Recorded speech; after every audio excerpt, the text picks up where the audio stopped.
Hey, what's going on? This is Drew Garrison here with Hoop Chalk, doing a little playoff preview of the Lakers offense. Also write for SB Nation NBA and Silver Screen and Roll. Obviously, the Lakers offense is still a work in progress because of Kobe Bryant's Achilles tear, but here's a few things that you'll definitely see them running and trying to do it through the playoffs. The first thing we'll look at is Dwight Howard in the post, which should be plentiful considering Kobe Bryant's out and he has the biggest green light he's ever had as a Laker. The first move we'll look at is him turning baseline. He does this out of the triple threat and just backing down players. He just loves going baseline overall. The second move we'll look at is him going through the key, and this is something he does more often than not. He tries to take his man off the dribble, use his agility, and just get around the key to get a good look. Here it is again, going through the key against Tim Duncan. And the last move here is a combination of getting him going through the key. I call it the gotcha, because he got him.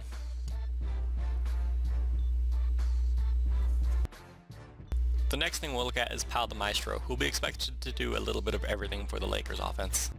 Powell and Dwight love running this lob set here. Notice how Dwight has his man sealed from the inside.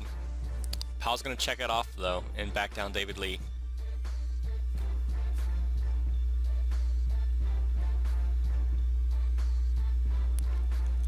Now something they've been doing is putting Dwight Howard out of bounds, and this is basically just to give Pau Gasol space in the post. You'll see it again here in the next play against Golden State, where he's again taking David Lee, backing him down.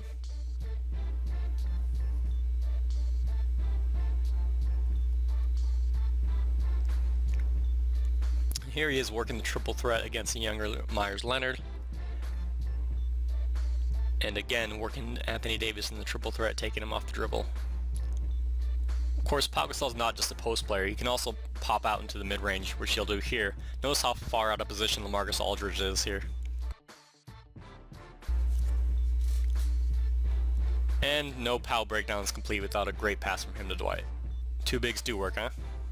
The Lakers' pet sets usually come out of a horn set, which we'll take a look at here. It's generally initiated from a player at the top of the arc, two players at the elbows, and then two players at the wing. Horns is great because it sets a lot of misdirection for the defense and involves a lot of back screens. Here's Kobe swinging around the key. He's going to set a big back screen on Carl Landry here for Dwight Howard to roll around to the rim. The results are optimal. Here's that same play with Steve Blake running the off-ball action. There's the screen, and there's your lob. Now Horns is great because it forces defenses into multiple split-second decisions while the Lakers try to find a weakness. Here, Steve Nash drives against Larry Sanders, but he also has to cover ground between Dwight Howard. Eventually, Nash gets in for the easy lay-in. The space and chaos created by Horns is so strong, in fact, that even Steve Blake, yes, Steve Blake can get in for a layup. Now, Tiago Splitter can't even rotate to help here because that would leave Pau Gasol alone in the mid-range, and he's still a threat from that area. There it is.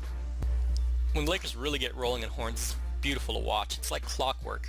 Here's action 1, Steve Nash cutting through the key, which eventually turns into actions 2 with Meta World Peace cutting around the key, and 3, Steve Nash setting a back screen. Eventually the defense gets lost, and look how open Nash is there. It's ridiculous. Here it is in a little bit faster speed. Boom. Here's another example of a team being thrown off because of the split-second decisions. Look at LaMarcus Aldridge rolling over to help on Dwight, who's cutting to the rim. That leaves Pau Gasol completely open for an easy mid-range. Now out of Horns, the Lakers do have one pet play that I want to look at specifically, and I'm going to call it the Horns handoff, and they run it with both Steve Nash and Steve Blake. I'm going to go ahead and let this play run a few times, but just notice that every time the ball goes into the elbow, it's always to Pau Gasol, and there's a reason for that, which we'll get to at the end.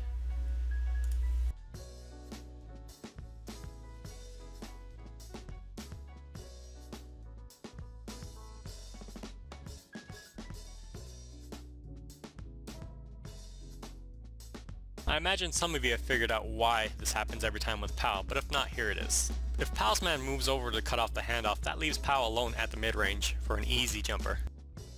But back to the basics, the Lakers are going to be using a lot of screens to get their shooters open. Now obviously with Steve Nash on the roster, the Lakers are going to be trying to get him as many easy shots as possible, especially with Kobe out. That's what's great about having Nash, that even if his ball handling has decreased a bit, he can still drill shots.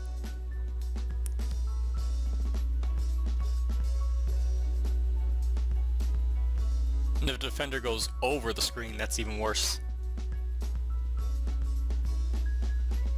Heck, even Steve Blake can get in on it, though he's not nearly as effective as Steve Nash off the dribble. Now here's an example of the split decision making caused by horns plus the screening. Now Tony Parker's going to notice Powell screening here, but that means Dwight can creep in kind of on his blind side and set another screen. Eventually that opens up Blake. Now this is where the Lakers role players are really going to have to step up, and that's with the kick-out game, especially with Dwight Howard being featured in the post plentiful now. When the doubles come, Dwight isn't shy about kicking it out. He just needs to be confident that his teammates are going to knock it down. With Jody Meeks, Steve Blake, hopefully Steve Nash, Metta World Peace, Earl Clark, and Antoine Jamison, there's a handful of guys there that should be able to stretch the floor to at least a 35% accuracy. But whether or not that pans out is anybody's guess, because the Lakers shooting can be fluky at times.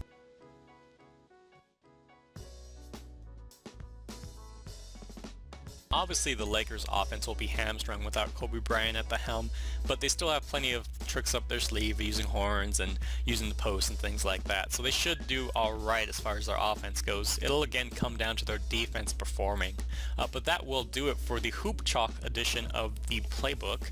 I'd like to thank Hoop Chalk for reaching out to me to represent the Lakers and the many talented writers that Jared gathered to do these playoff capsules. There should be a lot of great reads out there, so make sure you take the time and check them all out over at hoopchalk.com.